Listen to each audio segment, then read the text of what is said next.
The events I am about to recount took place during one of the harshest Januaries London had seen, when the Thames seemed perpetually shrouded in a fog so thick that even the street lamps appeared only as faint ghosts in the darkness. It was the winter of 1891, and I had been sharing lodgings for several years with my extraordinary friend, Sherlock Holmes, at 221B Baker Street. Yet, even now, having witnessed his remarkable powers of observation and deduction on numerous occasions, I must admit that the case which began on that gloomy Tuesday morning puzzled me more than any that had come before. I had risen early, roused from bed by the persistent chiming of church bells that seemed to echo through every district of the city. St. Marylebone, St. Bartholomew's, and a dozen others rang out in what seemed a cacophonous celebration of a holiday I had forgotten. Yet, consulting my almanac over breakfast, I found no religious observance listed for January 15th. Holmes, as was his habit, remained in his dressing gown well past 10 o'clock, alternating between pacing before the fireplace and sitting back in his armchair, staring intensely into the void. His sharp features wore that expression of concentration I had come to associate with the first stirrings of a particularly challenging problem. His long, nervous fingers tapped on the armrest of his chair in a rhythm that seemed to mirror the persistent tolling of the bells outside our window. "Tell me, Watson," he said suddenly, without turning from the fire, "what do you make of this morning's rather unusual symphony?" "The church bells," I replied, setting down my copy of the Times. "I confess I can't explain them. It seems no particular holiday warrants such enthusiasm from the bell-ringers of London." "Exactly," murmured Holmes, his grey eyes taking on that particular gleam that always preceded a surprising revelation. "And yet, they ring with remarkable coordination, don't they? Listen carefully there. Do you hear it? St. Mary's begins, followed exactly 3 seconds later by St. Bartholomew's, then St. Giles. It's almost as if they're following a predetermined sequence." I listened closely, and indeed, there did seem to be a logic behind what I had first assumed was spontaneous ecclesiastical fervor. But before I could comment further, we were interrupted by hurried footsteps on the stairs, followed by the familiar knock of Mrs. Hudson. "Come in," called Holmes, and our ever-patient landlady appeared, her usually calm demeanor betraying signs of considerable agitation. "Forgive me, Mr. Holmes," she began, wringing her hands in her apron, "but there's a gentleman downstairs in a dreadful state. I'm Mr. Pemberton, from Gloucester Place. He says it's a matter of life and death, and he's been pacing my sitting room like a caged animal for nearly an hour." Holmes raised an eyebrow. "Gloucester Place, you say? The timing is rather curious. Show him in, Mrs. Hudson, and perhaps bring us some fresh tea. I suspect we shall need it." A few moments later, a man in his 40s entered our sitting room. He was well dressed in a professional manner, with a gold watch chain across his vest and shoes that bore the careful polish of a competent valet. Yet his appearance was disheveled nonetheless, his cravat askew, his hair unkempt, and his eyes hollow, as if he had spent the night in anxious sleeplessness. "Mr. Holmes," he began without preamble, his voice trembling with barely contained emotion, "I've come to you because Scotland Yard refuses to take my case seriously. They think I'm suffering from some sort of nervous disorder, but I assure you, sir, I am as sane as any man in London. What I have to tell you may sound impossible, but I swear on my mother's grave that every word is true." Holmes gestured to the chair opposite his own. "Please, Mr. Pemberton, compose yourself and tell us your story from the beginning. Watson is not only my trusted colleague but also a physician, should you require professional assistance." Pemberton collapsed into the offered chair and accepted the cup of tea Mrs. Hudson kindly brought. After taking several calming sips, he began his remarkable account. "I am the verger at St. Cyprian's Church on Gloucester Place," he said. "It's not a large parish, but we house in our belfry a magnificent set of 8 bells, cast by the Whitechapel Bell Foundry some 30 years ago. I've been in charge of their maintenance for 15 years, and I know their voices as well as the laughter of my own children." He paused, and I noticed his hands tremble slightly as he set down his teacup. "3 nights ago, Mr. Holmes, I was awakened in my room above the church by the sound of our bells. Not a full peal, mind you, but a single bell, a tenor bell, the largest and deepest. It rang 13 times, slow and measured, each toll as clear and true as if I had been standing directly beneath it." "And this disturbed you?" Holmes asked. "Surely bell ringing is not an unusual occurrence, even at odd hours." "But that's precisely the problem, sir," Pemberton exclaimed, leaning forward in his chair. "I alone possessed the keys to the belfry. The church was locked up, as it is every night. More importantly, Mr. Holmes, I had removed the clapper from the tenor bell 2 days prior. It had developed a crack and needed repairs at the foundry. Without its clapper, the bell cannot ring." Holmes remained still for a few moments, his steel gaze fixed on our visitor's face. "Are you certain of what you heard?" "As certain as I am sitting before you." The sound was unmistakable, 13 deep, resonant chimes that seemed to echo in my very bones. I dressed at once and went down to check, but everything was exactly as I had left it. The church was secure, the belfry locked, and when I climbed up to inspect the tenor bell, it was as silent and inert as when I'd disabled it. "And yet Scotland Yard will not investigate." Pemberton's face darkened. Inspector Bradshaw suggested I had been dreaming or perhaps drinking. He thought the sound might have come from another church, carried on the wind. But I know our bells, Mr. Holmes. I've heard them ring 10,000 times, and I could distinguish their tone from any bell in London. Holmes stood and walked to the window, peering out into the fog-bound street below. The mysterious morning bells had ceased, leaving only the usual sounds of London traffic and the distant cries of street vendors. "Tell me, Mr. Pemberton," he said without turning, "was there anything else unusual that night? Any noises, disturbances, visitors to the church in the preceding days?" "Well, now that you mention it," Pemberton replied slowly, "something rather odd did occur the day before. A gentleman came by the church asking about our bells, their history, their casting, that sort of thing. He said he was writing an article for an antiquities journal. He was quite pleasant and well-spoken, though I did notice he paid particular attention to the belfry and asked several questions about access and security." "Did he give a name?" "Professor Marsh," he said. "Professor Edgar Marsh, from University College. He left his card, but I'm afraid I've misplaced it." Holmes turned from the window, and I saw the familiar flame of intellectual curiosity spark in his eyes. "Mr. Pemberton," he said, "I believe your case presents several particularly interesting elements. Watson and I shall visit St. Cyprian's this afternoon to inspect the premises. In the meantime, I advise you to keep a careful record of any further unusual events, no matter how insignificant they may seem." After Pemberton's relieved to have found someone willing to take his story seriously, Holmes remained standing at the window, lost in thought. "What do you think, Holmes?" I asked. "A bell that rings without a clapper," he mused. "Either our Mr. Pemberton is suffering from an extraordinarily specific auditory hallucination, or we are dealing with someone of considerable ingenuity and a deep knowledge of campanology. The timing is also curious. Bells sounded across London this morning, apparently in coordination, and now we have a case involving a mysterious ringing. Coincidence is a concept I have always regarded with the utmost suspicion." "You think there could be a connection?" Holmes gave that enigmatic smile I had come to know well, the one that usually preceded a dazzling deduction. "My dear Watson, in a city of 4,000,000 souls, what are the odds that the morning we receive a case of an impossible bell ringing is also the morning when London's churches engage in an unprecedented symphony? I believe we may find that the bell which tolled in Mr. Pemberton's nightmare is tied to something far more earthly and far more dangerous than any supernatural intervention." The afternoon fog had begun to lift as we prepared to visit Gloucester Place, but I confess that Holmes's words left a chill within me that no amount of coal on the fire could dispel. The hansom cab deposited us at the corner of Gloucester Place precisely at 2:30, and as we alighted, I could not help but notice how the afternoon light filtered through the remaining wisps of fog to cast everything in an ethereal, almost otherworldly glow. St. Cyprian's Church stood before us, a modest Gothic revival structure of honey-colored stone, its single tower rising some 60 feet above the street level. Unlike the grand cathedrals that dominated London's skyline, this was clearly a neighborhood church, built to serve the spiritual needs of the respectable middle-class families who inhabited the surrounding terraces. Holmes paused on the pavement, his keen eyes surveying every aspect of the building's exterior with that methodical attention to detail which had become so familiar to me over the years of our association.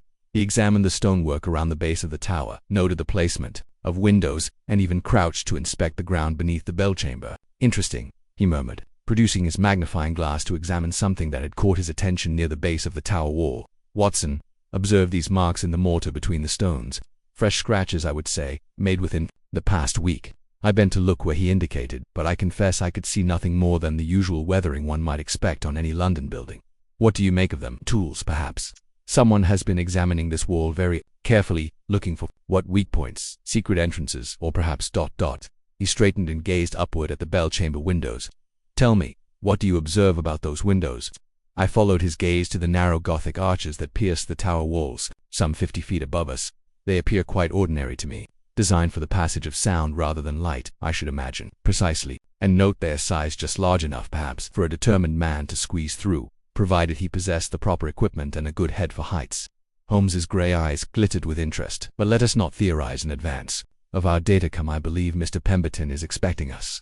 The verger met us at the church door, his manner considerably more composed than it had been during his morning visit to Baker Street. In daylight, and within the familiar of his domain, Pemberton appeared every inch the competent ecclesiastical administrator. He was a man of medium height and build, with receding brown hair and the slightly stooped shoulders that came from years of handling heavy church furnishings.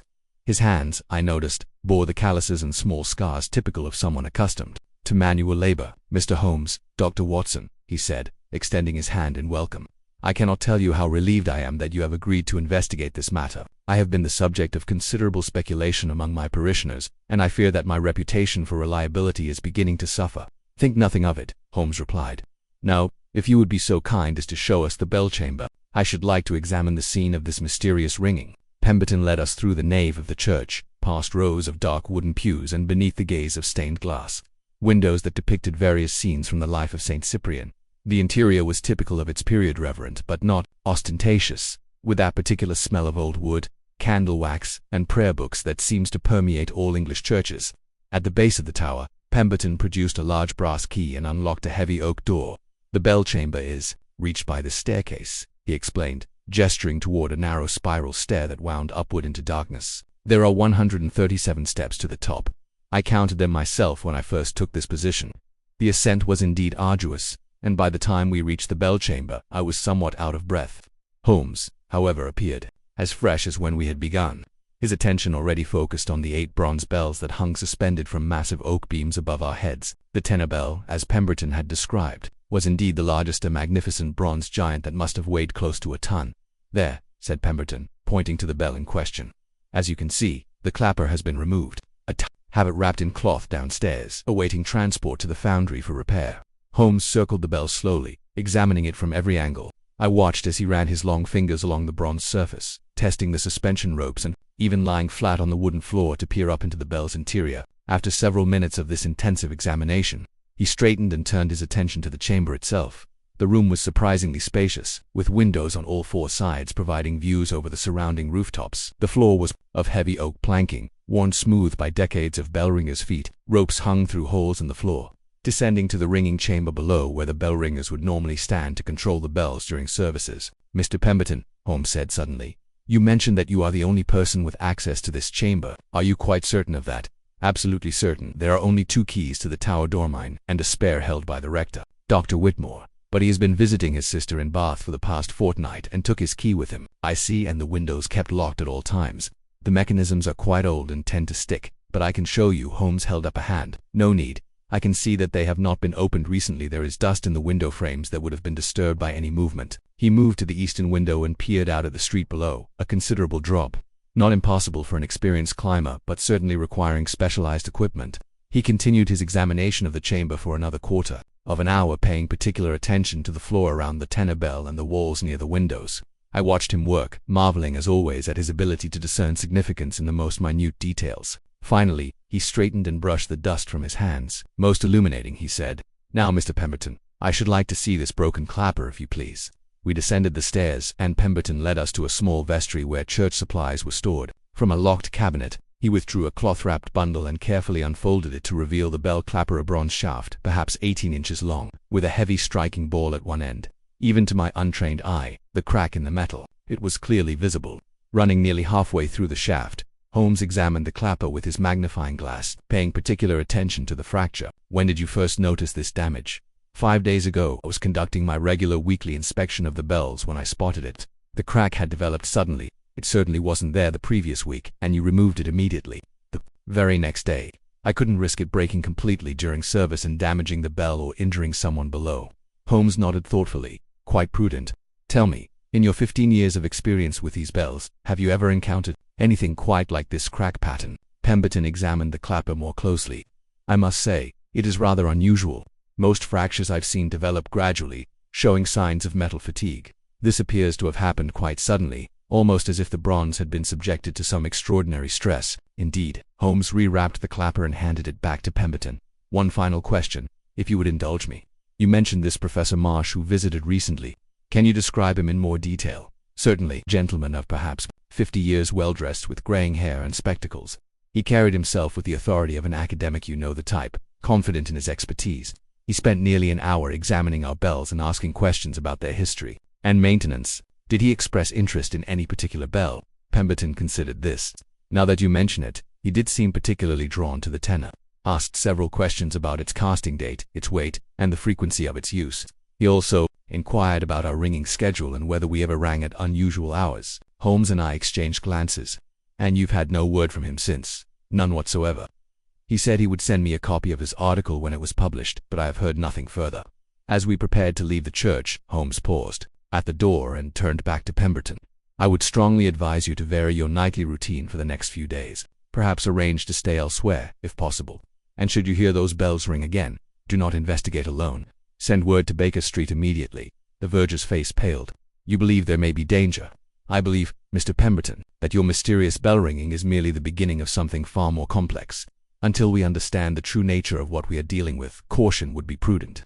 As our hansom cab carried us back through the darkening streets toward Baker Street, I turned to Holmes. "What did you discover in that bell chamber?" Holmes was silent for several minutes, gazing out at the gas lamps beginning to flicker to life along our route. When he finally spoke, his voice carried that note of excitement I had learned to associate with a particularly challenging puzzle. "Several things of considerable interest, Watson. First, that clapper was not damaged by normal wear or even by any accidental stress. The fracture pattern suggests it was deliberately weakened, probably by repeated heating and cooling in a very specific pattern. Second, there are tool marks on the floor of the bell chamber that do not match anything in Pemberton's possession. And third, ... He paused dramatically. "Third, my dear fellow, someone has been in that chamber very recently. I found several threads of dark wool caught on the window latches, threads that could not have been there long in that dusty environment. Someone with considerable skill has found a way to enter that supposedly secure bell tower, and I suspect their purposes were far from academic." The cab rounded the corner into Baker Street, and I saw Holmes's jaw set with determination. "Tomorrow, Watson, we must pay a visit to University College and have a conversation with the mysterious Professor Edgar Marsh. I have a feeling he may hold the key to our bell that rang in a dream." The morning of our second day of investigation dawned crisp and clear, with the fog that had plagued London for weeks finally lifting to reveal a sky of pristine winter blue. After a breakfast during which Holmes maintained his customary morning silence, we set out for University College in Gower Street, determined to locate the enigmatic Professor Edgar Marsh, who had shown such interest in the bells of St. Cyprian's University. College London, founded in 1826, stood before us as a monument to progressive education, its neoclassical facade radiating the confidence of an institution that proudly admitted students regardless of race, religion, or social background. As we approached the main entrance, Holmes paused to observe the flow of students and faculty entering and leaving the building. "Note the purposefulness of their movements, Watson," he said quietly. "Academic institutions develop their own rhythms, their own patterns of behavior. Anyone who does not belong becomes immediately apparent to the trained observer." We inquired, at the porter's lodge, about Professor Edgar Marsh, claiming to be colleagues interested in his research into ecclesiastical architecture. The porter, an elderly man with the bearing of a retired sergeant major, consulted his records with military precision. "I'm afraid there is no Professor Marsh currently on our faculty," he informed us after several minutes of careful checking. "We have had no one by that name in the Department of Architecture, nor in any other department, for at least the past 5 years. Holmes leaned forward slightly. "Perhaps he is a visiting scholar, or attached to one of the archaeological societies." "I maintain records of all visiting academics, sir. There has been no Professor Edgar Marsh registered with this institution in any capacity." As we departed the college, I could see that Holmes was not surprised by this information. Indeed, his expression suggested that this confirmation merely fitted with some theory he had already begun to formulate. "So our professor is an impostor," I observed as we walked down Gower Street. "It would appear so, but an impostor with considerable knowledge of campanology and, apparently, considerable skill in gaining access to supposedly secure locations." Holmes hailed a passing hansom driver. "The Whitechapel Bell Foundry, if you please." The journey across London took us through areas of the city with which I was less familiar, past the Tower of London and into the narrow streets of Whitechapel, where the famous foundry that had cast so many of England's church bells had operated for centuries. The building itself was unprepossessing from the outside, but within we found a world of controlled chaos where the ancient art of bell casting continued much as it had for generations. We were received by Mr. Alfred Hughes, the foundry foreman, a man whose arms bore the distinctive burns and scars of one who had spent his life working with molten bronze. When Holmes explained our interest in the bells of St. Cyprian's, Hughes nodded with the enthusiasm of a craftsman discussing his work. "Yes, a fine set of 8, he said, leading us into his office where the walls were lined with wooden molds and bronze samples, cast in 1861, if memory serves. We've maintained them regularly ever since. In fact, we had an inquiry about those very bells just this past week." Holmes and I exchanged glances. An inquiry. A gentleman claiming to represent St. Cyprian, asking about the specifications of the tenor bell, wanted to know about its weight, its resonant frequency, and the composition of the bronze. That said, they were considering having it retuned. "Can you describe this gentleman?" Hughes scratched his grizzled chin. "Middle-aged, well-spoken, carried himself like a man of education. Said his name was..." He consulted a notebook on his desk. "Here it is. Dr. Whitmore said he was the rector of St. Cyprian." I felt a chill of apprehension. "Mr. Hughes, are you quite certain of that name?" Absolutely certain. Dr. James Whitmore, he said, even showed me a letter of introduction on church letterhead. Holmes's eyes had taken on that intense gleam that indicated his mental machinery was working at full capacity. Tell me, Mr. Hughes, what specific information did this Dr. Whitmore request about the tenor bell? Rather technical questions, actually. He wanted to know the exact bronze composition. We use a standard mixture of 78% copper and 22% tin for our church bells. He also asked about the bell's natural frequency and whether it would be possible to alter that frequency without recasting, and is such alteration possible? Hughes shook his head. Not without damaging the bell. A bell's tone is determined by its shape, size, and the composition of the metal. Any attempt to change the fundamental frequency would require either physical alteration of the bell itself or... He paused, looking troubled. Or what? Mr. Hughes, while there are theoretical methods involving the deliberate introduction of stress fractures in specific patterns, but such techniques would be extremely dangerous and would likely destroy the bell entirely. No reputable founder would ever attempt such a thing. Holmes nodded grimly. One final question. In your professional opinion, could the clapper damage described by Mr. Pemberton have occurred naturally? The cracking pattern as he described it? Highly unlikely. Bronze clappers are designed to withstand tremendous stress over many years. For one to develop such a fracture so suddenly, well, I would suspect deliberate sabotage. As we departed the foundry, Holmes was unusually quiet, his brow furrowed in concentration.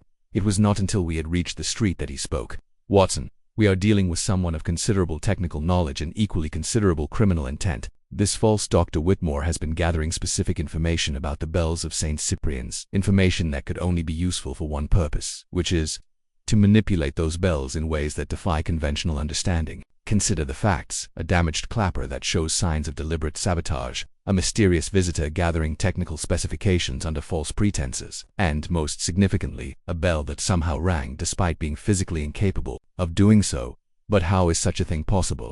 Holmes smiled, that enigmatic smile which always preceded one of his more startling revelations. I have begun to formulate a theory, but it requires verification.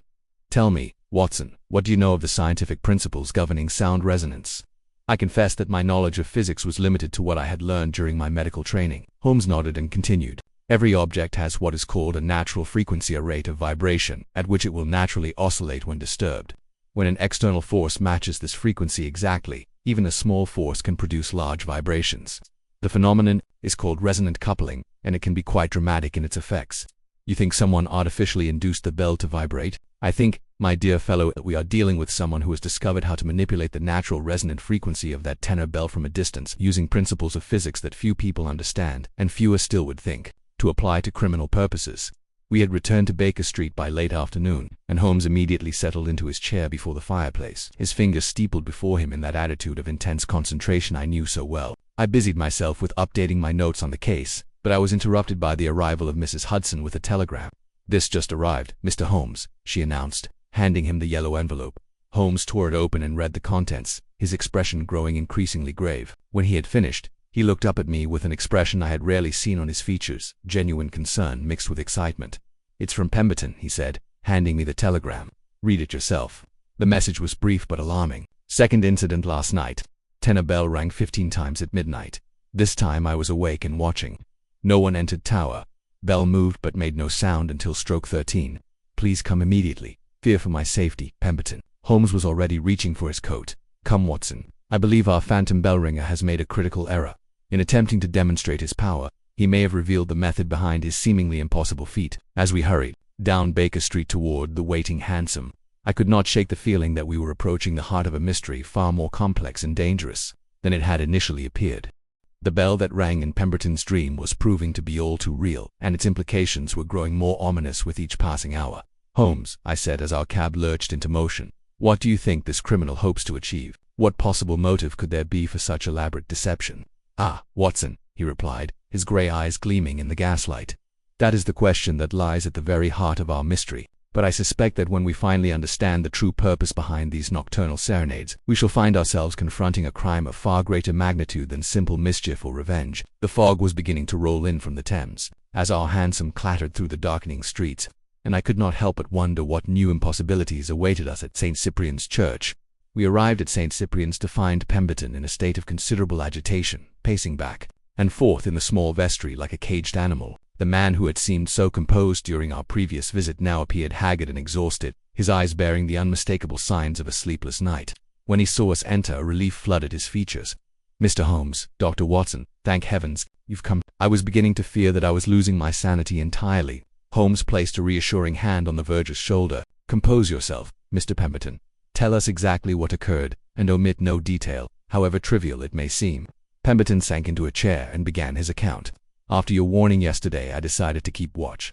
I positioned myself in the sanctuary where I could observe the tower door while remaining concealed behind the altar. I had been there since 10 o'clock, and I confess I was beginning to doubt the wisdom of my vigil when, at precisely midnight, I heard the first stroke." He paused, running his hands through his hair. "But this time, Mr. Holmes, I was watching the bell tower throughout the entire incident. No one entered or left the building. The tower door remained locked and undisturbed. And yet, yes, for the first 12 strokes, I heard nothing but a strange, low humming sound, almost too deep to hear properly. It seemed to come from the very stones of the building itself. Then, on the 13th stroke, the tenor bell suddenly rang out clear and true, followed by strokes 14 and 15. Holmes had taken out his notebook and was recording every word. "You say the bell actually moved. That's the most disturbing part. During those first 12 soundless strokes, I could see the bell swaying slightly through the tower windows. It was definitely in motion, but producing no audible sound. Only on those final 3 strokes did I hear the actual ringing, most instructive, and after the 15th stroke, complete silence. The bell stopped moving, and whatever was causing that strange humming sound ceased entirely. I waited another hour before I dared investigate, and when I finally climbed to the bell chamber, everything appeared exactly as we had left it yesterday." Holmes rose and moved to the window, gazing out at the night-shrouded churchyard. "Mr. Pemberton, I want you to pack a bag and arrange to stay elsewhere for the next few days. Dr. Watson and I will maintain a watch on the church tonight. But surely you don't think I think, sir, that your phantom bell ringer is building towards something, and each night's performance has been more elaborate than the last. I have no desire to see what his grand finale might entail, particularly if you happen to be in the building when it occurs." After Pemberton had departed to make arrangements with a relative in Bloomsbury, Holmes and I settled down to wait in the darkened church. Holmes had positioned us in the north transept, where we could observe both the tower door and the windows of the bell chamber while remaining concealed from view. The winter night was bitter cold, and despite our heavy coats, I found myself shivering as the hours passed. Holmes, however, seemed impervious to the cold. His attention focused entirely on the tower above us. From time to time, he would consult his pocket watch or make notations in his notebook, but otherwise he remained as motionless as a statue. It was approaching 11 o'clock when I first noticed the sound, or rather, the vibration it began, as little more than a tremor in the stone floor beneath our feet, so subtle that I initially attributed it to the passage of heavy traffic in the street outside. But gradually, the sensation grew stronger, until I could feel it resonating through my entire body. Holmes leaned close to my ear. "Do you feel that, Watson? The building itself is beginning to vibrate, as if some enormous tuning fork had been struck somewhere beneath us." The vibration continued to intensify, and I began to understand what Pemberton had meant about the strange humming sound. It was less heard than felt, a deep thrumming resonance that seemed to emerge from the very stones of the ancient church. The wooden pews began to creak softly, and I noticed that the metal fixtures were trembling slightly at exactly midnight. The tenor bell in the tower above us began to move. I could see it through the tower windows, swaying back and forth in slow, measured strokes. But despite its obvious motion, no sound reached our ears, only that eerie subsonic vibration that seemed to fill the entire building. The bell continued its silent tolling, stroke after stroke, while Holmes counted under his breath. 10, 11, 12. On the 13th stroke, the deep humming sound suddenly ceased, and the tenor bell rang out with a clarity and power that seemed to shake the very foundations of the church. The 14th and 15th strokes followed in quick succession, their bronze voices echoing through the nave with an almost supernatural resonance. Then, as abruptly as it had begun, everything stopped. The bell ceased its motion, the vibrations faded away, and we were left in profound silence. Holmes was already moving toward the tower door, his dark lantern in hand. "Come, Watson. Our mysterious performer may have revealed more than he intended." We climbed a spiral staircase to the bell chamber, where Holmes immediately began another of his methodical examinations. This time, however, his attention was focused not on the bells themselves but on the walls and floor of the chamber. "Aha!" he exclaimed suddenly, kneeling beside the eastern wall. Watson observed this carefully. He directed the beam of his lantern toward what appeared to be a small hole in the mortar between 2 stones, perhaps half an inch in diameter, and drilled to a depth of several inches. "This was not here yesterday," Holmes declared with satisfaction. "Someone has been quite busy since our last visit. But how did they gain access?" We watched the tower door throughout the entire incident.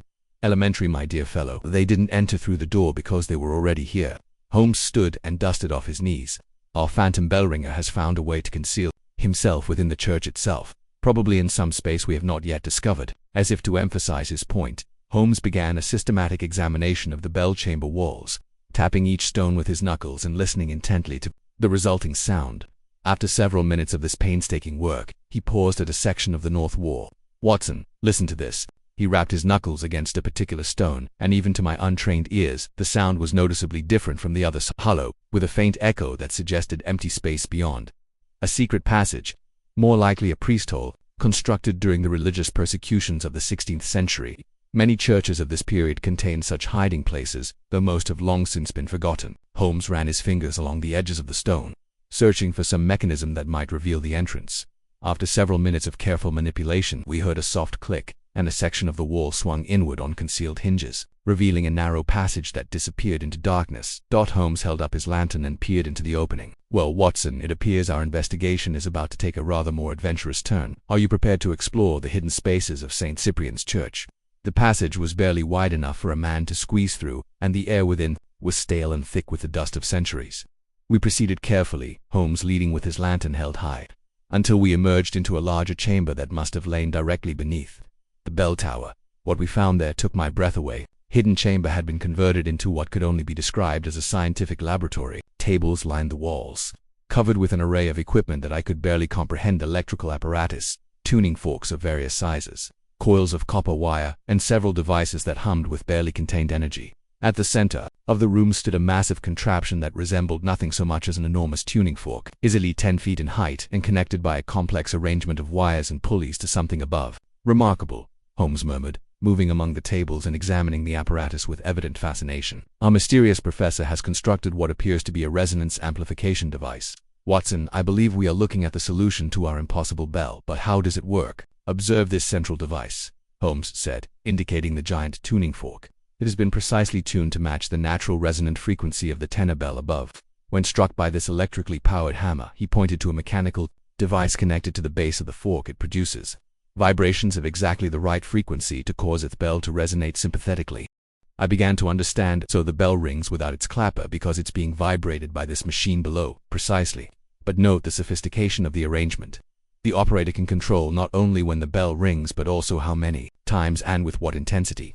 Those first 12 silent strokes," Pemberton observed, "were simply the machine building up resonance in the bell. Only when sufficient vibrational energy had accumulated did the bell actually begin to sound." As Holmes continued his examination of the equipment, I noticed something that made my blood run cold. Pinned to one of the walls was a detailed map of London, with numerous churches marked in red ink. St. Cyprian's was among them, but it was by no means the only one.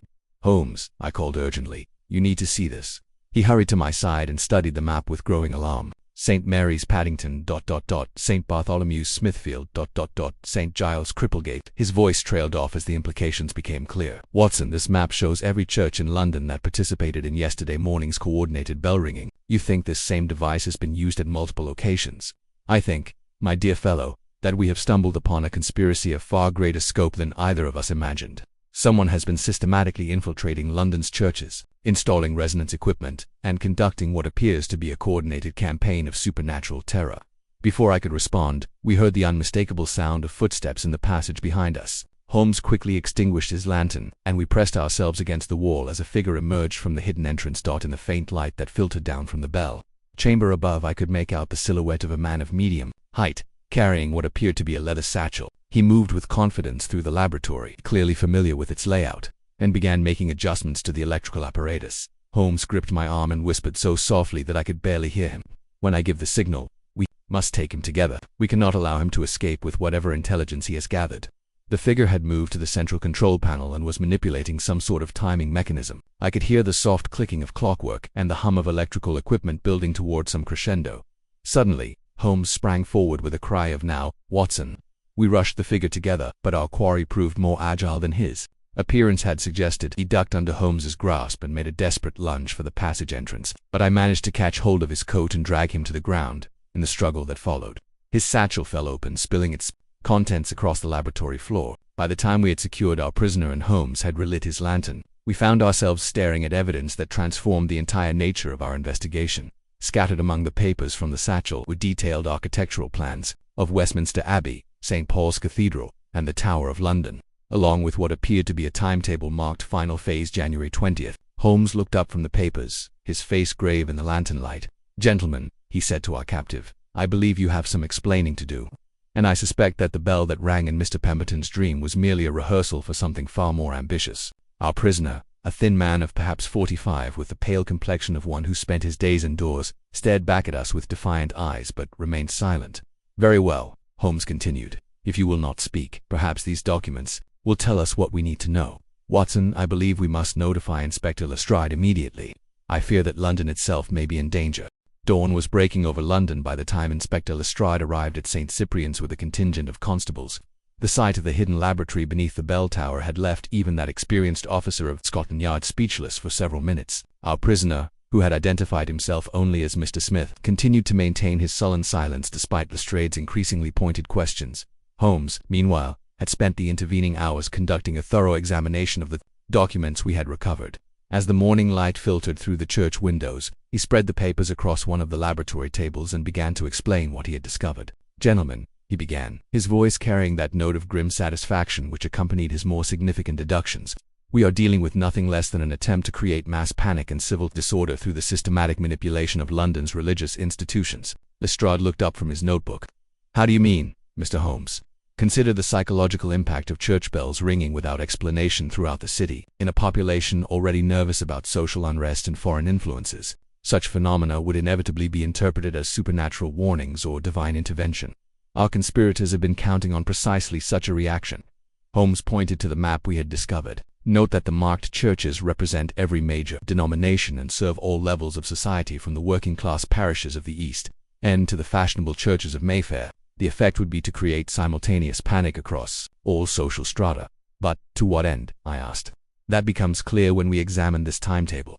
Holmes held up a sheet of paper covered with precise notations. "January 20th is marked as final phase, and I note that it coincides with the planned visit of the German Kaiser to London. Imagine the diplomatic implications if Wilhelm II's state visit were to be disrupted by what appeared to be supernatural manifestations throughout the capital." Lestrade's face grew pale. "You think this is some sort of international conspiracy?" "I think, Inspector, that someone wishes to create the impression of divine displeasure with Anglo-German relations. Whether the ultimate goal is to embarrass the British government, disrupt the Kaiser's visit, or simply create general chaos, I cannot yet say. But the sophistication of this operation suggests resources and planning far beyond what any ordinary criminal could command." As if summoned by Holmes's words, our prisoner finally broke his silence. "You understand nothing," he said in accented English that confirmed Holmes's suspicions about foreign involvement. "The people of England deserve to know the truth about their government's policies. If fear is required to open their eyes, then so be it." Holmes studied the man with interest. "Ah, so we have a political motivation after all, and your methods of enlightenment involve terrifying innocent churchgoers with supernatural phenomena. The bells of London have rung to warn of invasion and disaster for centuries. We merely continue that tradition by hiding in priest holes and operating illegal electrical equipment. I hardly think the medieval bell ringers would recognize your methods." Holmes turned back to the documents. "Tell me, Mr. Smith, if that is indeed your name, how many churches have you similarly equipped?"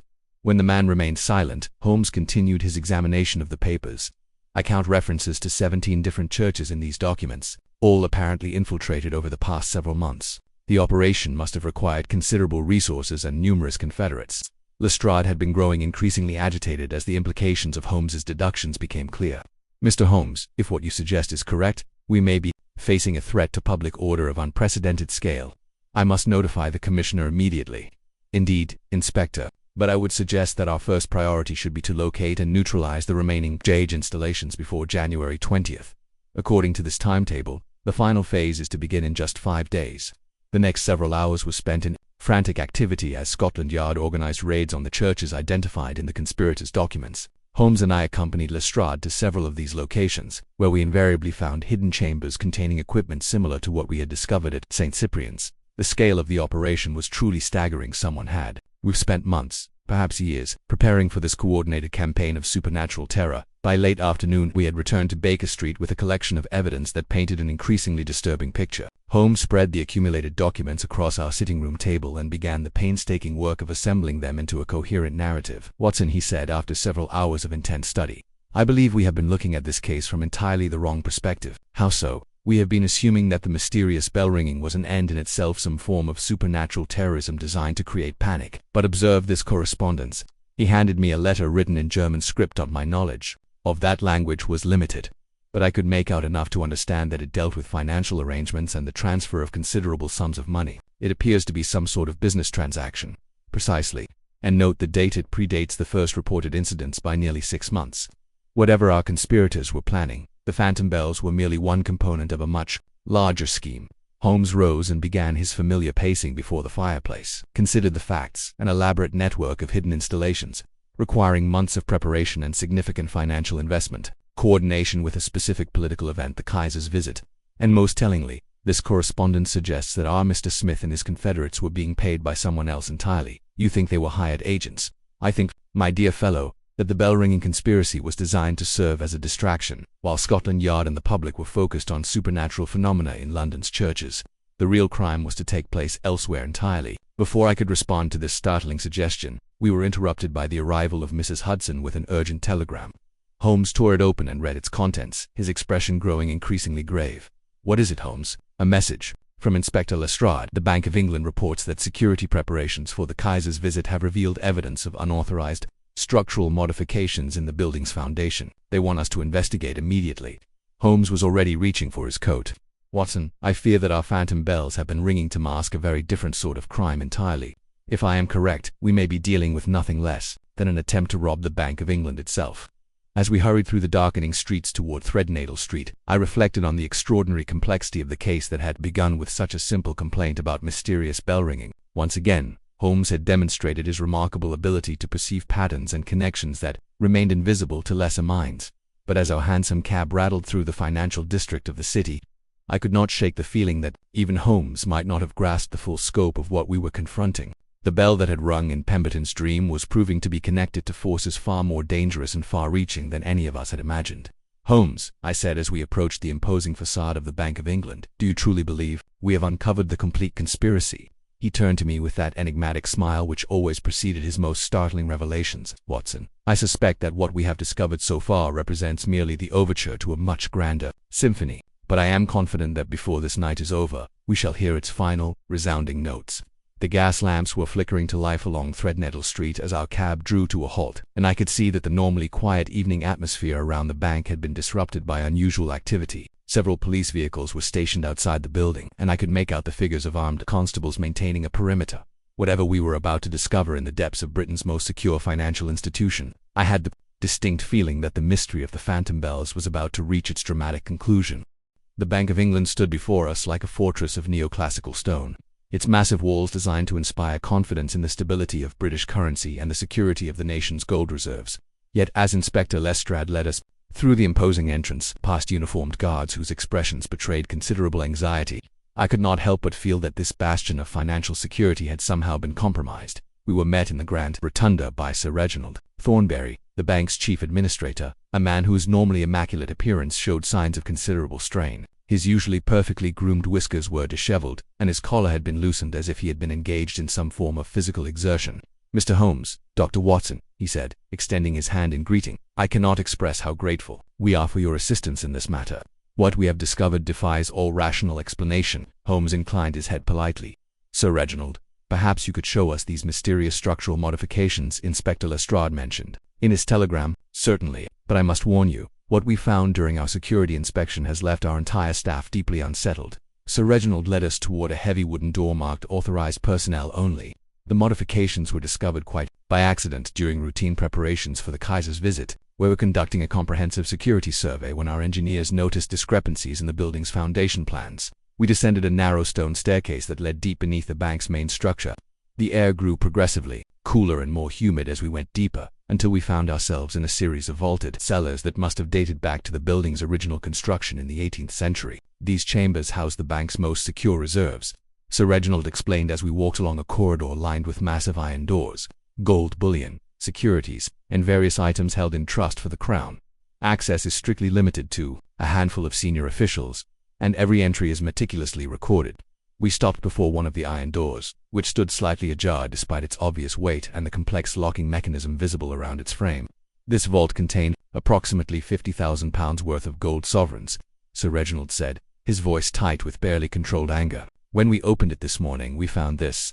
He pushed the door wide, and Holmes immediately stepped forward with his magnifying glass to examine the interior. What I saw took my breath away. The vault, which should have contained neat stacks of gold coins, was instead occupied by an enormous mechanical device that filled nearly the entire space. "Remarkable," Holmes murmured, moving around the contraption with evident fascination.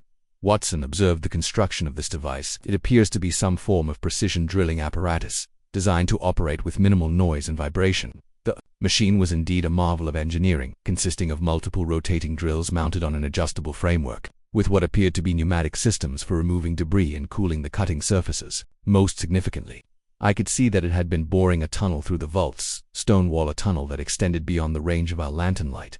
"Where does this tunnel lead?" Holmes inquired. "That is what has us so deeply concerned," Sir Reginald replied. "According to our measurements, it extends in a direct line toward the Royal Exchange, some 200 yards to the north. But that is not the most disturbing aspect of this discovery. Indeed, what else have you found?" "The gold that was stored in this vault has not been stolen, Mr. Holmes. It has been moved to the vault next door, stacked with meticulous precision alongside that vault's original contents. Whoever constructed this tunnel took extraordinary care to avoid any apparent theft." Holmes straightened from his examination of the drilling mechanism. "Most instructive. Our criminals wished to bore a tunnel without drawing attention to their activities. By moving the gold, rather than stealing it, they ensured that routine inventories would not reveal the vault's unauthorized use." "But to what purpose?" I asked. "If they did not intend to steal the gold, why go to such elaborate lengths to gain access to these vaults?" "An excellent question, Watson." Sir Reginald, "might we examine the endpoint of this tunnel?" "I'm afraid that presents certain difficulties. The tunnel appears to emerge in the basement of a building that houses several commercial establishments. We have not yet been able to determine exactly which building or to secure access without alerting potentially dangerous individuals to our investigation." Holmes nodded thoughtfully. "Then perhaps we should approach this problem from a different angle. Tell me, what is the significance of January 20th to the bank's operations?" Sir Reginald consulted a ledger he had been carrying. "The Kaiser's state visit, of course, but beyond that, we have scheduled several significant transactions for that date. A large gold shipment is due to arrive from South Africa, and we are expecting to receive the crown jewels for cleaning and assessment before the coronation ceremonies later this year." "The crown jewels?" Holmes's eyes lit up with sudden understanding. "Sir Reginald, where exactly are the crown jewels normally housed?" "In the Tower of London, naturally, but during major state visits, it is customary to bring them here for security reasons. They are scheduled to arrive tomorrow morning and will be stored in our most secure vault until after the Kaiser's departure." Holmes began pacing in the confined space of the vault, his mind clearly working at tremendous speed. "Watson, do you recall the architectural plans we discovered among our conspirators' documents? You mentioned Westminster Abbey, St. Paul's Cathedral, and the Tower of London." "Precisely. And now we discover a tunnel leading directly from the Bank of England toward the Royal Exchange, timed to coincide with the temporary relocation of the crown jewels." Holmes turned to Sir Reginald with an expression of grim determination. "Sir Reginald, I believe we are confronting an attempt to steal the crown jewels themselves, using the phantom bells as a distraction to mask the sound of tunnel construction." The implications of this revelation struck me like a physical blow. "Holmes, the diplomatic consequences of such a theft during the Kaiser's visit would be catastrophic. It could precipitate a complete breakdown in Anglo-German relations." "Indeed, Watson, and I suspect that is precisely what our conspirators hope to achieve." Holmes moved to examine the tunnel entrance more closely. "Sir Reginald, we must explore this passage immediately. Every hour we delay brings us closer to what may be the most audacious crime in British history." Lestrade, who had been listening to this exchange with growing alarm, stepped forward. "Mr. Holmes, surely we should alert the authorities at the Tower of London and cancel the transfer of the crown jewels." "I'm afraid that would be inadvisable, Inspector. If we disrupt their carefully laid plans now, our conspirators will simply disappear and attempt their crime at some future date when we are less prepared. No, we must allow them to proceed with their scheme while ensuring that we are in position to apprehend them in the act." Sir Reginald looked aghast. "You propose to use the crown jewels as bait?" "I propose, Sir Reginald, to turn the conspirators' own elaborate preparations against them. They have spent months creating the perfect conditions for their complex network of distractions, a precisely engineered tunnel, and a carefully timed operation. We shall allow them to spring their trap, but we shall be waiting for them when they do, as we prepare to explore the mysterious tunnel." I could not help but admire Holmes's audacity in proposing to use Britain's most precious treasures as bait for what was clearly an international conspiracy, yet I also felt a growing sense of unease about the forces we were confronting. The bell that had rung in Pemberton's dream had led us into the depths of a plot whose implications extended far beyond simple theft. We were dealing with individuals who possessed both the resources and the sophistication to attempt nothing less than the theft of the crown jewels during a state visit by the German Kaiser. Whatever awaited us in the darkness of that tunnel, I knew that the next few hours would determine not only the fate of Britain's royal treasures but possibly the course of European diplomacy itself. The tunnel proved to be a masterpiece of covert engineering. As we crawled through its confines, for it was barely tall enough to accommodate a man on hands and knees, I marveled at the precision with which it had been constructed. The walls were perfectly smooth, shored up at regular intervals with wooden supports, and the floor had been carefully graded to ensure proper drainage. Someone had invested considerable time and expertise in this undertaking. Holmes led our small party, which consisted of Inspector Lestrade, 2 constables, and myself. Sir Reginald had remained at the bank to coordinate with the authorities and ensure that the scheduled transfer of the crown jewels would proceed as planned, despite the obvious risks involved. After what seemed like an eternity of uncomfortable progress through the narrow passage, we began to detect signs that we were approaching its terminus. The air grew slightly warmer, and we could hear faint sounds that suggested human activity somewhere above us.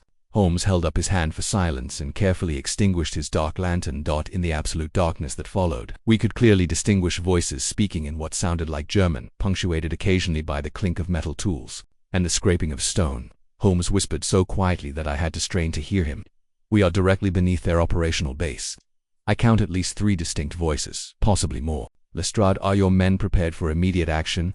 The inspector's response was barely audible. "Ready when you give the word, Mr. Holmes." "Excellent. Watson, I want you to return to the bank and ensure that Sir Reginald is prepared to implement our contingency plan. The transfer of the crown jewels must proceed exactly as scheduled, but with additional security measures that are not apparent to casual observation." I began to protest that I should remain with the assault party, but Holmes cut me off with unusual firmness. "My dear fellow, what we are about to attempt will be extremely dangerous, and I need someone I trust absolutely to coordinate with the bank. If something goes wrong here, the success of our entire operation may depend on your ability to adapt our plans to changing circumstances." Reluctantly, I began the awkward journey back through the tunnel, guided by touch and memory, since I dared not risk a light that might alert the conspirators to our presence.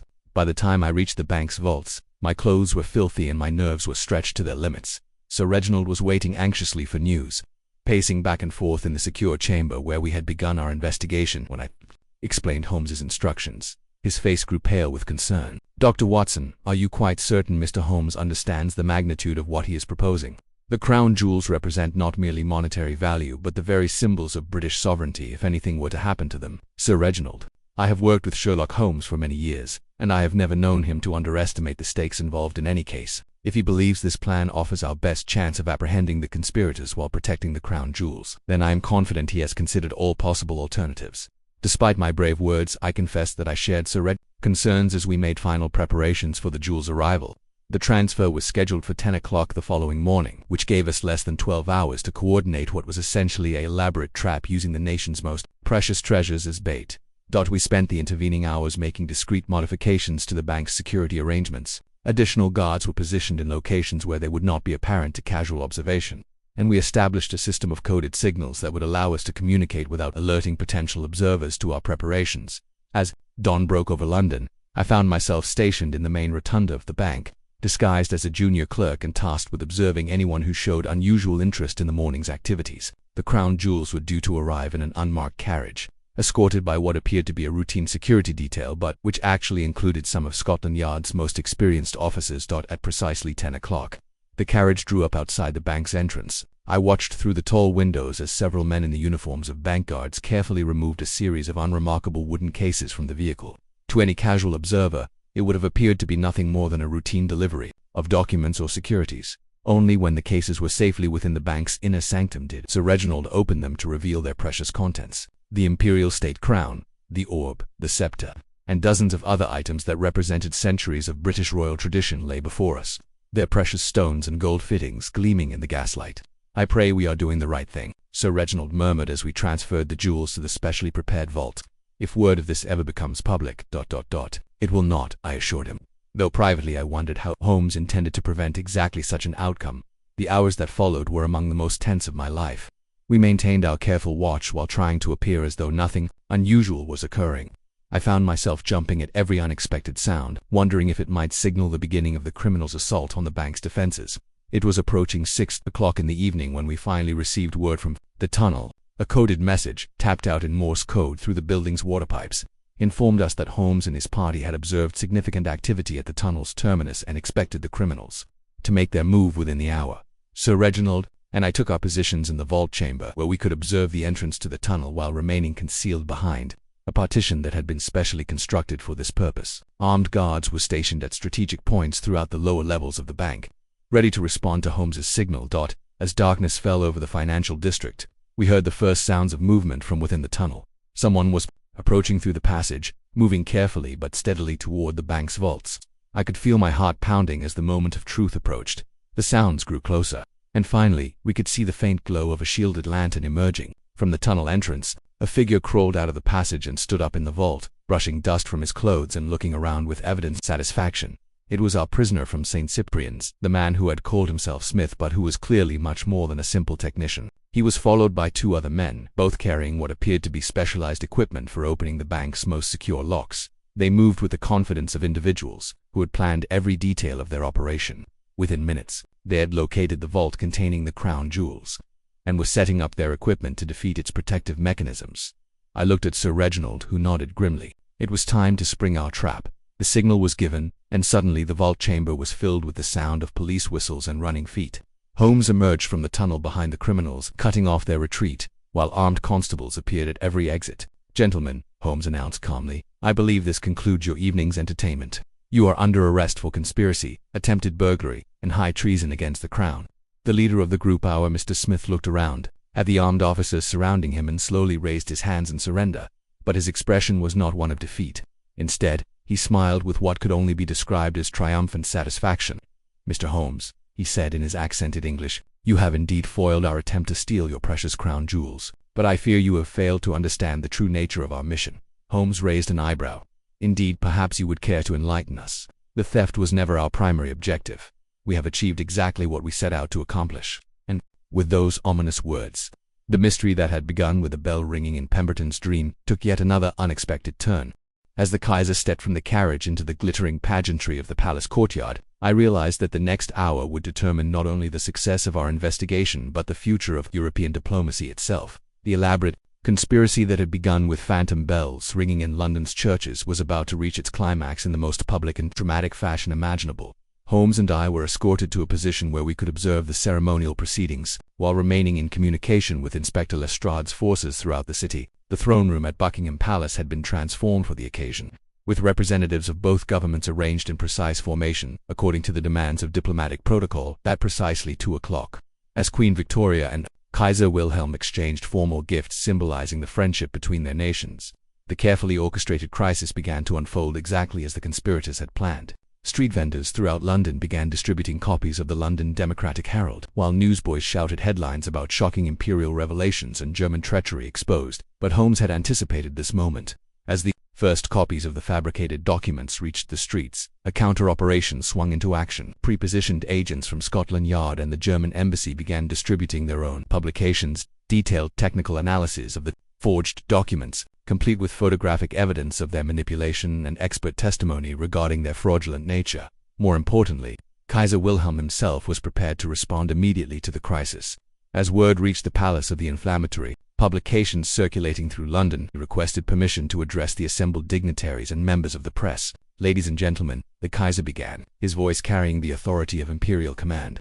"I have just been informed that certain publications are circulating in London which purport to contain my private correspondence regarding Anglo relations. I wish to state unequivocally that these documents, while based on fragments of genuine correspondence, have been deliberately altered and taken out of context to create false impressions." The assembled crowd stirred with interest as Wilhelm continued his remarkable impromptu speech.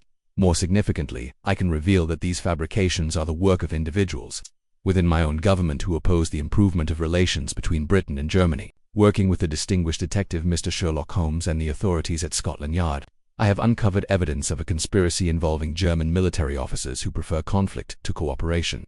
The impact was immediate and dramatic. Instead of creating embarrassment for the Kaiser and damaging Anglo-German relations, the revelations had exactly the opposite effect. Wilhelm appeared as a leader committed to peace and cooperation, working with British authorities to expose those who would sabotage diplomatic progress. Holmes had positioned himself where he could observe the reactions of the German delegation, and I saw him make a subtle signal to Inspector Lestrade. Within moments, several individuals were quietly escorted from the throne room. German nationals who had been identified through the investigation as key figures in the conspiracy. The most significant arrest occurred when Hans Müller, the mysterious contact from the German embassy, was apprehended as he attempted to leave London on an urgent steamship to Hamburg. In his possession were documents that confirmed the conspiracy's origins within the German military establishment and its coordination with conservative factions opposed to the Kaiser's diplomatic initiatives. As the afternoon progressed, the full scope of the conspiracy became clear. The phantom bell-ringing episodes had indeed been designed as a distraction, but not from a simple robbery or even the theft of the crown jewels. Instead, they had provided cover for a month-long intelligence operation designed to gather information that could be used to sabotage the Kaiser's visit and strengthen the position of military conservatives in Berlin. The sophisticated resonance equipment found in London's churches had served a dual purpose, creating supernatural phenomena that would occupy the attention of Scotland Yard while also providing meeting places and communication centers for the conspiracy's agents. The technical expertise required for both the bell manipulation and the document forgery had come from German military engineers who opposed their Kaiser's diplomatic policies. By evening, as the Kaiser's official functions continued with renewed enthusiasm and public support, Holmes and I found ourselves back at Baker Street, reviewing the extraordinary events of the past week. The sitting room was filled with documents, photographs, and technical equipment recovered from the various conspiracy sites throughout London. "Watson," Holmes said as he settled into his familiar chair by the fireplace, "we have witnessed something quite remarkably, a criminal conspiracy that succeeded beyond its perpetrators' wildest dreams, but not in the way they intended." "How do you mean?" "They sought to create a diplomatic crisis that would damage Anglo-German relations and strengthen military conservatives in Berlin. Instead, they created an opportunity for unprecedented cooperation between British and German authorities, while thoroughly discrediting the very military faction they hoped to empower." I reflected on the week's events, from Pemberton's initial complaint about impossible bell ringing to the dramatic revelations in the throne room at Buckingham Palace. "Do you think the conspirators genuinely believed they could succeed with such an elaborate scheme?" "I think, my dear fellow, that they fell victim to the very complexity of their own plan. They became so focused on the technical challenges of manipulating bells and forging documents that they lost sight of the human element, the possibility that their targets might cooperate to expose them rather than allowing themselves to be manipulated." The next morning brought news that the conspiracy's ramifications were extending far beyond London. In Berlin, several high-ranking military officers had been arrested on charges of treason. While the Kaiser's position within his own government had been significantly strengthened by his decisive handling of the crisis, the phantom bells of London would ring no more, but their legacy would endure in the form of improved cooperation between British and German intelligence services and a diplomatic relationship that had been strengthened rather than weakened by the attempt to destroy it. As I compiled my notes for this chronicle, I could not help but marvel at the extraordinary chain of events that had begun with such a simple complaint about mysterious bell ringing. Once again, Holmes had demonstrated his remarkable ability to perceive patterns and connections that remained invisible to ordinary minds, transforming an apparent supernatural mystery into a triumph of international cooperation. The pale light of dawn was beginning to filter through the fog as Holmes and I made our way through the deserted streets toward Westminster. Our destination was the home of Sir Charles Whitmore, not the rector of St. Cyprian's, but rather Sir Charles Whitmore of the Foreign Office, a man whose expertise in diplomatic affairs had made him one of the government's most trusted advisors on German relations. Holmes had sent a telegram requesting an urgent meeting, and despite the early hour, Sir Charles had agreed to see us immediately. His residence in Belgravia spoke of old money and established position, a Georgian townhouse with the understated elegance that marked the homes of Britain's senior civil servants. Sir Charles himself proved to be a man of perhaps 60 years, with a carefully groomed appearance and measured speech patterns typical of career diplomats. Despite having been roused from his bed at such an early hour, he received us in his study with the courtesy of one accustomed to dealing with crisis situations. "Mr. Holmes, Dr. Watson," he said, gesturing toward chairs before a fireplace. "Your telegram suggested a matter of utmost urgency relating to the Kaiser's visit. How may I be of assistance?" Holmes wasted no time in explaining our discoveries of the previous evening, though he was careful to omit certain details that might compromise ongoing investigations. Sir Charles listened with the focused attention of a man accustomed to evaluating complex political situations. "What you describe is indeed alarming," he said when Holmes had finished. "If such documents exist and were to be made public during the Kaiser's visit, the diplomatic consequences would be severe. But I must ask, are you certain these criminals actually possess such materials?" "Quite certain, Sir Charles. The question is whether we can identify their source within the government before irreparable damage is done." Holmes leaned forward slightly. "Tell me, who within the Foreign Office would have had access to both the Kaiser's private correspondence and the detailed security arrangements for his visit?" Sir Charles considered this carefully. "A very limited number of individuals. I should think security arrangements would be known to perhaps a dozen senior officials, while access to the Kaiser's private communications would be restricted to even fewer. The intersection of those two groups would include perhaps 4 or 5 people at most. Could you provide us with those names? Mr. Holmes, surely you understand that I cannot simply Sir Charles, Holmes interrupted with unusual urgency. In less than 12 hours, the Kaiser will arrive in London for a state visit that has taken months to arrange. If we cannot prevent tomorrow's planned revelations, the resulting scandal could destroy Anglo-German relations for a generation. I ask not for gossip or speculation, but for your professional assessment of who might have had the access necessary to obtain these materials. Sir Charles was silent for several moments, clearly wrestling with the competing demands of official discretion and national security. Finally, he reached for a sheet of paper and began writing. Very well, these are the individuals who would have had access to both types of information. He handed the paper to Holmes. But I must emphasize that all of these men are career civil servants of the highest integrity. The suggestion that any of them might be involved in such a conspiracy is almost unthinkable. Holmes studied the list carefully. 5 names, all unfamiliar to me but clearly significant to Holmes based on his expression. Sir Charles, of these 5 men, which would have had the most detailed knowledge of the ceremonial aspects of the Kaiser's visit. That would be Pembroke, I should think. As Undersecretary for Protocol, he has been intimately involved in planning every aspect of the ceremonial events. But really, Mr. Holmes, Pembroke has served the Crown for over 20 years. His loyalty is beyond question. Nevertheless, I should like to speak with him immediately. Where might he be found at this hour, at this time of day? Almost certainly at his office in Whitehall. Pembroke is notorious for arriving at his desk before dawn, particularly during periods of intense diplomatic activity. Holmes was already rising from his chair. Sir Charles, I cannot thank you enough for your assistance. Dr. Watson and I must depart immediately. As we hurried through the streets toward Whitehall, Holmes explained his reasoning. Watson, consider what we have learned. Our conspirators have timed their revelation to coincide with a specific moment in the Kaiser's visit, the ceremonial, the exchange of gifts. Who would have the detailed knowledge necessary to predict exactly when that ceremony would take place? Someone involved in planning the protocol, I replied. Precisely. And of the names on Sir Charles's list, only Pembroke would have such intimate knowledge of the ceremonial schedule. The Foreign Office building in Whitehall was already showing signs of activity despite the early hour, with clerks and messengers hurrying about their duties in preparation for the day's historic events. We were directed to the office of Pembroke, which occupied a corner suite on the building's 2nd floor. The office itself was elegant but functional, with tall windows overlooking the Thames and walls lined with diplomatic documents and ceremonial photographs. Behind an imposing mahogany desk sat a man of perhaps 50 years, with thinning hair and the pale complexion of one who spent his days indoors. He looked up as we entered, and I saw a flicker of what might have been nervousness cross his features. Mr. Pembroke, Holmes began without preamble. I am Sherlock Holmes, and this is my colleague Dr. Watson. We are investigating a matter of national security that may concern you directly. Pembroke's reaction was immediate and telling. His face grew pale, and his hand moved involuntarily toward a drawer in his desk before he caught himself. I'm afraid I don't understand. What matter could possibly concern me? The theft of confidential documents relating to the Kaiser's visit and their planned revelation to the press this afternoon. Holmes's voice was calm but implacable. Documents that could only have been obtained by someone with your level of access to both diplomatic correspondence and security arrangements. That's a serious accusation, Mr. Holmes. I hope you have substantial evidence to support such a claim. Instead of responding directly, Holmes moved around the desk and, before Pembroke could protest, pulled open the drawer toward which the man's hand had moved. Inside was a small stack of official documents bearing the seal of the Foreign Office, along with what appeared to be photographic equipment of the type used for copying sensitive materials. I believe this constitutes sufficient evidence, Holmes said quietly. Mr. Pembroke, you are under arrest for treason against the Crown. Pembroke's composure cracked entirely. You don't understand, he exclaimed. I had no choice. They threatened my family, my career, everything I've worked for. I never intended for things to go this far. Who threatened you? Who are you working for? I can't tell you that. They'll kill me if they discover I've been caught. Holmes studied the man with that penetrating gaze that seemed to see directly into a person's soul.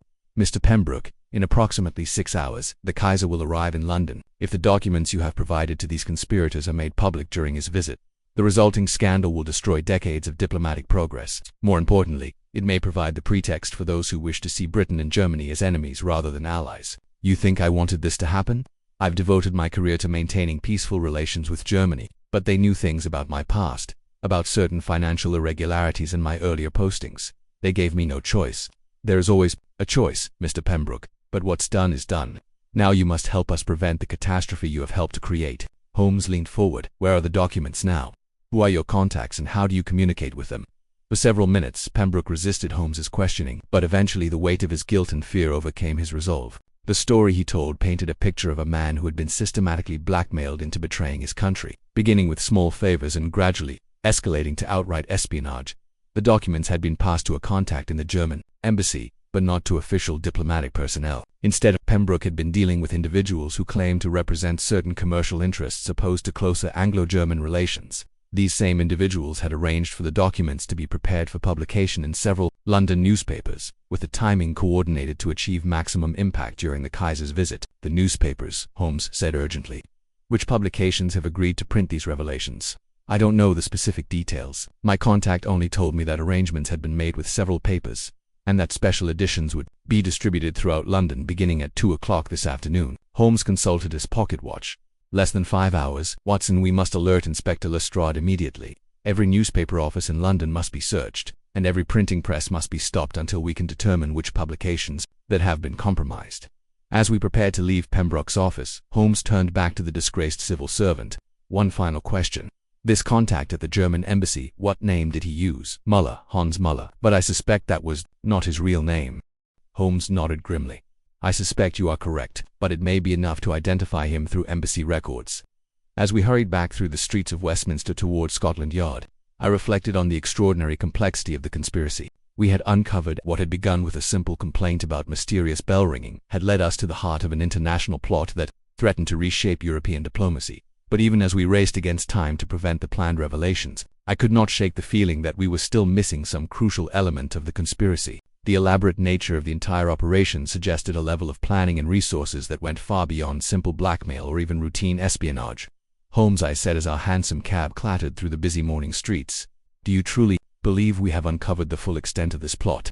He turned to me with that enigmatic expression I had learned to associate with his most profound insights. Watson, I suspect that what we have discovered represents merely the visible portion of something much larger.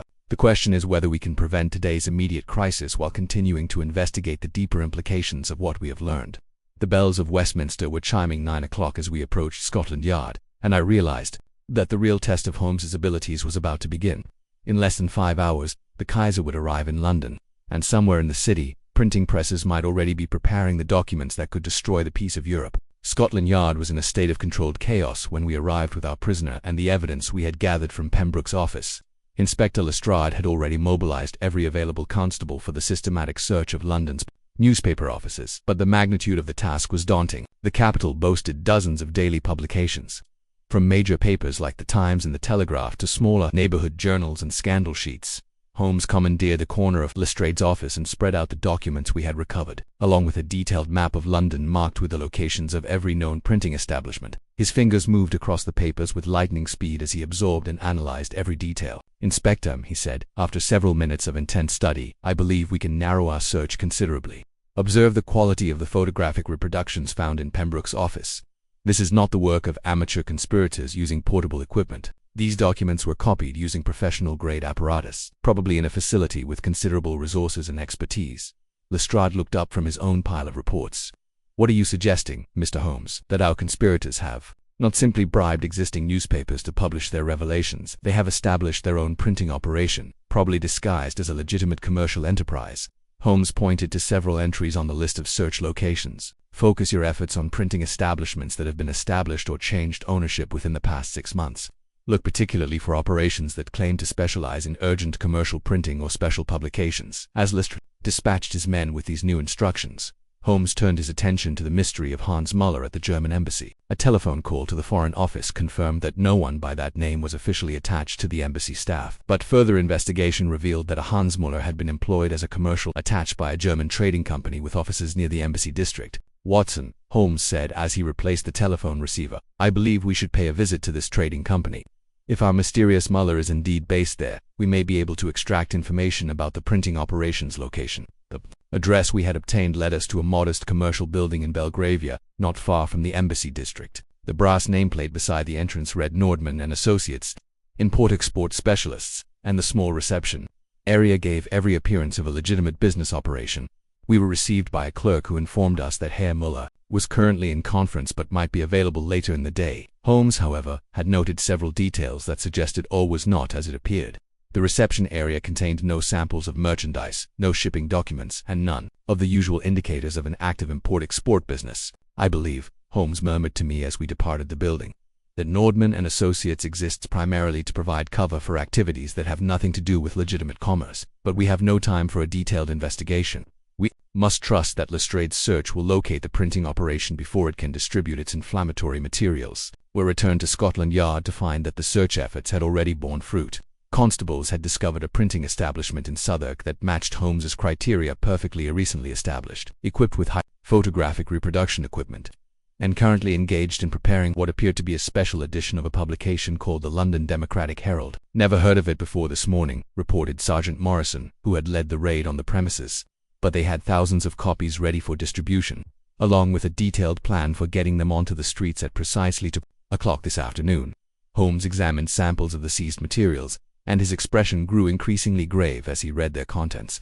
The documents revealed private correspondence between Kaiser Wilhelm and British officials discussing potential territorial adjustments in Africa, along with the Kaiser's candid assessments of various British political figures. If published during his state visit, the revelations would create a diplomatic scandal of unprecedented proportions. "Excellent work," Sergeant Holmes said, "but I fear this represents only part of the conspiracy. The individuals behind this operation are too sophisticated to rely on a single printing facility. There will be backup plans, alternative distribution methods." As if to confirm Holmes's concerns, a messenger arrived with urgent news from the German embassy. Kaiser Wilhelm's advance party had detected unusual activity around several of London's major railway stations, with individuals distributing what appeared to be preliminary announcements of startling revelations to be published that afternoon. "They're creating anticipation," Holmes observed. "By the time the main revelations are published, half of London will be primed to believe whatever sensational claims are made."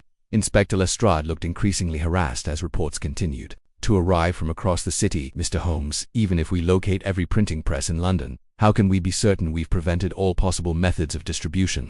These conspirators have had months to prepare alternative plans." Holmes had been studying the seized documents with his magnifying glass, paying particular attention to certain technical details that had escaped the rest of us. Suddenly, he straightened with an expression of sudden understanding. "Inspector, I believe I have been approaching this problem from entirely the wrong direction. We have been trying to prevent the distribution of these documents, but that may be impossible given the scope of their preparations." Holmes began pacing with that nervous energy that marked his most intensive thinking. "What if instead, we were to discredit the documents themselves?"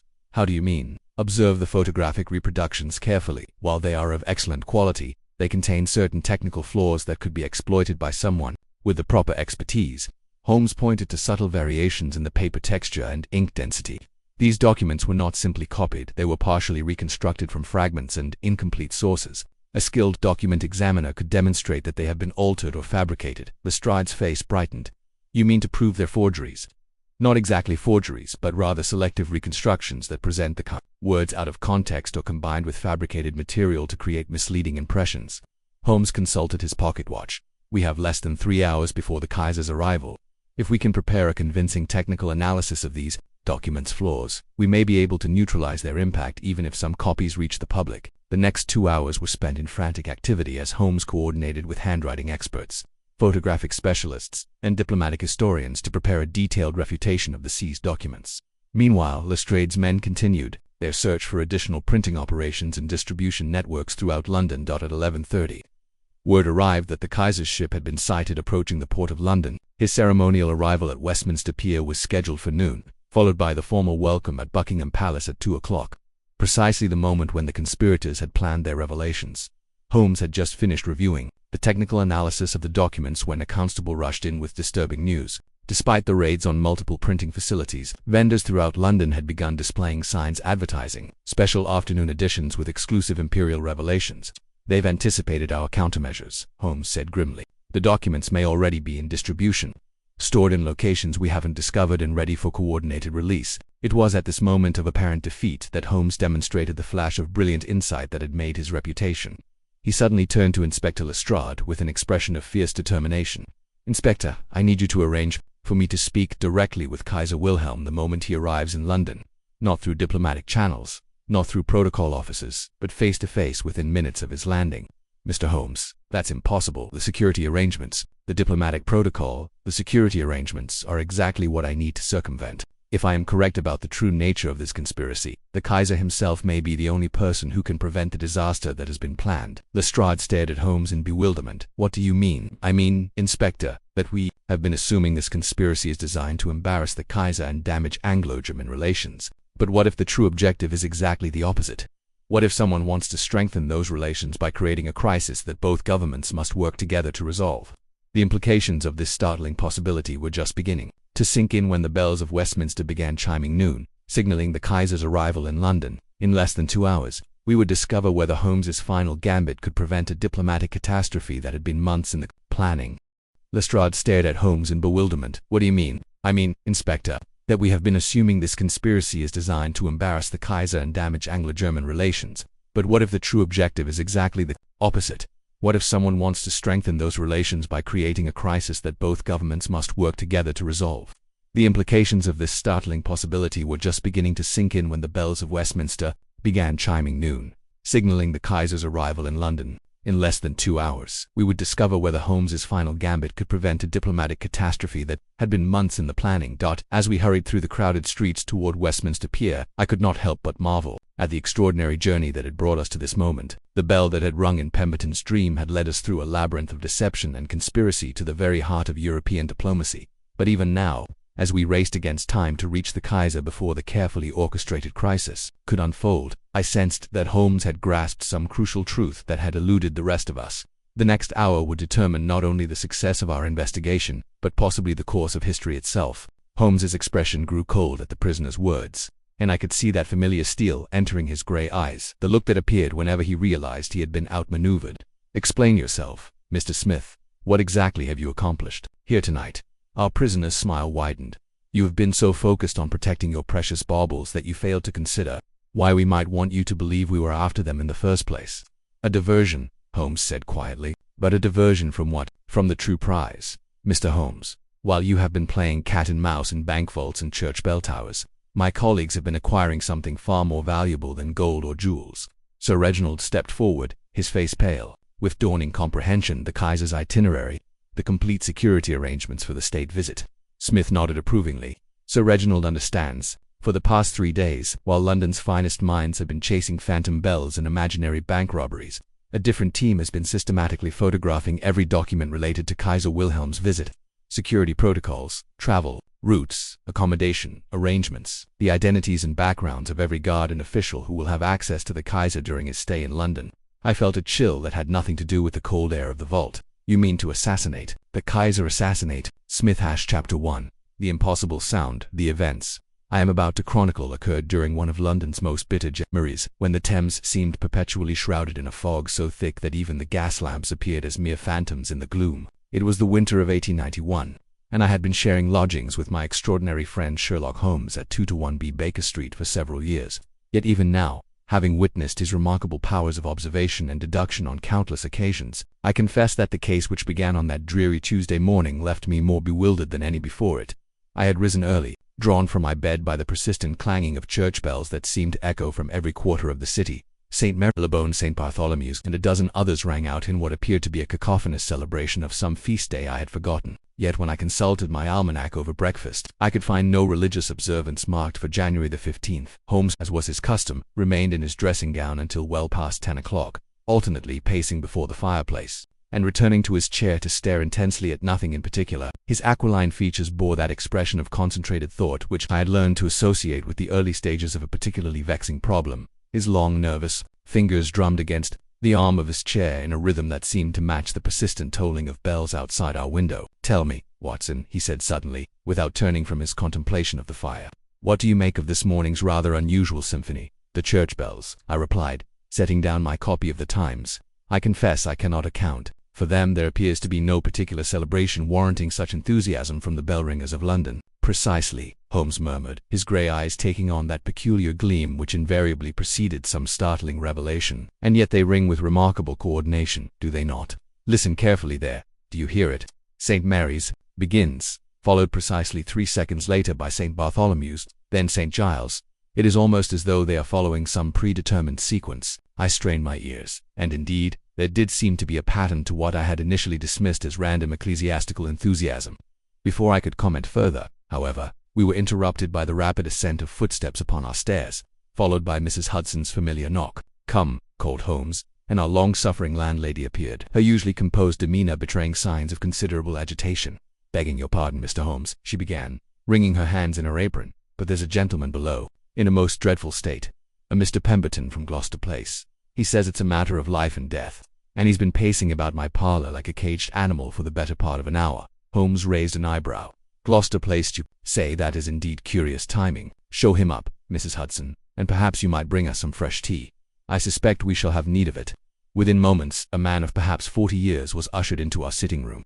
He was well dressed in the manner of the professional classes, with a gold watch chain spanning his waistcoat and shoes that spoke of regular attention from a competent valet. Yet his appearance was none the less disheveled, his necktie askew, his hair uncombed, and his eyes bearing the hollow look of one who has passed a sleepless night in the grip of some terrible anxiety. "Mr. Holmes," he began without preamble, his voice trembling with barely controlled emotion, "I have come to you because Scotland Yard refuses to take my case seriously. They believe me to be suffering from some form of nervous disorder, but I assure you, sir, I am as sound of mind as any man in London. What I have to tell you may seem impossible, but I swear upon my mother's grave that every word is true." Holmes gestured toward the chair opposite his own. "Please, Mr. Pemberton, compose yourself and tell us your story from the beginning. Watson here is not only my trusted colleague but also a medical man, should you require any professional assistance." Pemberton sank into the offered chair and accepted the cup of tea that Mrs. Hudson had thoughtfully provided. After taking several steadying sips, he began his remarkable tale. "I am the verger at St. Cyprian's Church on Gloucester Place," he said. "It is not a large parish, but we maintain a fine set of 8 bells in our tower, cast by the Whitechapel Bell Foundry some 30 years ago. I have been responsible for their care and maintenance for the past 15 years, and I know their voice as well as I know my own children's laughter." He paused, and I observed that his hands shook slightly as he set down his teacup. "3 nights ago, Mr. Holmes, I was awakened in my rooms above the church by the sound of our bells ringing. Not the full peal, mind you, but a single bell, the tenor, our largest and most resonant. It rang 13 times in slow measured strokes, each as clear and true as if I had been standing directly beneath it." "And this disturbed you?" Holmes inquired. "Surely bell-ringing practice is not uncommon, even at unusual hours." "But that is precisely the point, sir," Pemberton exclaimed, leaning forward in his chair. "I am the only person who possesses the keys to the bell tower. The church was locked and barred, as it is every night. More importantly, Mr. Holmes, I had removed the clapper from the tenor bell myself only 2 days prior. It was cracked and required repair by the foundry. Without its clapper, the bell cannot possibly ring." Holmes sat perfectly still for several moments, his steely gaze fixed upon our visitor's face. "You are certain of what you heard?" "As certain as I am that I sit before you now." The sound was unmistakable, 13 deep sonorous tolls that, it seemed to resonate through my very bones. I dressed immediately and went down to investigate, but found everything exactly as I had left it. The church was secure, the bell tower locked, and when I climbed up to examine the tenor bell, it remained as silent and clapperless as when I had disabled it. "And yet you say Scotland Yard will not investigate?" Pemberton's face darkened. Inspector Bradshaw seemed to think I had been dreaming, or perhaps drinking. He suggested that the sound might have come from some other church, carried on the wind. "But I know our bells, Mr. Holmes. I have heard them ring 10,000 times, and I could distinguish their voice from any other in London." Holmes rose and moved to the window, gazing out at the fog-shrouded street below. The morning's mysterious bell-ringing had ceased, leaving only the usual sounds of London traffic and the distant cry of street vendors. "Tell me, Mr. Pemberton," he said without turning around, "was there anything else unusual about that night? Any other sounds, any disturbances, any visitors to the church during the preceding days?" "Well, now that you mention it," Pemberton replied slowly, "there was something rather odd the day before. A gentleman came to the church asking about our bells, their history, their casting, that sort of thing. Said he was writing an article for some antiquarian journal. Pleasant enough fellow, well-spoken, though I noticed he paid particular attention to the bell tower and asked several questions about access and security." "Did he give you his name?" "Professor Marsh," he said. "Professor Edgar Marsh from University College." He left his card, though I'm afraid I may have mislaid it. Holmes turned from the window, and I saw that familiar light of intellectual curiosity burning in his eyes. "Mr. Pemberton," he said, "I believe your case presents several features of considerable interest. Watson and I shall visit St. Cyprian's this afternoon to examine the scene. In the meantime, I would advise you to keep careful note of any further unusual occurrences, no matter how trivial they may seem." After Pemberton had departed, considerably relieved to have found someone willing to take his story seriously, Holmes remained standing by the window, lost in thought. "What do you make of it, Holmes?" I asked. "A bell that rings without a clapper," he mused. Either our Mr. Pemberton is suffering from auditory hallucinations of a remarkably specific nature, or we are dealing with someone possessed of considerable ingenuity and intimate knowledge of campaign. The timing is also curious, bells ringing throughout London this morning in apparent coordination, and now we have a case involving mysterious bell ringing. Coincidence is a concept I have always regarded with the deepest suspicion. You think there might be a connection? Holmes smiled, that enigmatic smile which I had learned usually preceded some brilliant deduction. My dear Watson, in a city of 4 million souls, what are the odds that the morning we receive a case about impossible bell ringing would also be the morning that London's churches decide to engage in an unprecedented symphony? I think we may find that the bell that rang in Mr. Pemberton's dream is connected to something far more earthly and far more dangerous than supernatural intervention.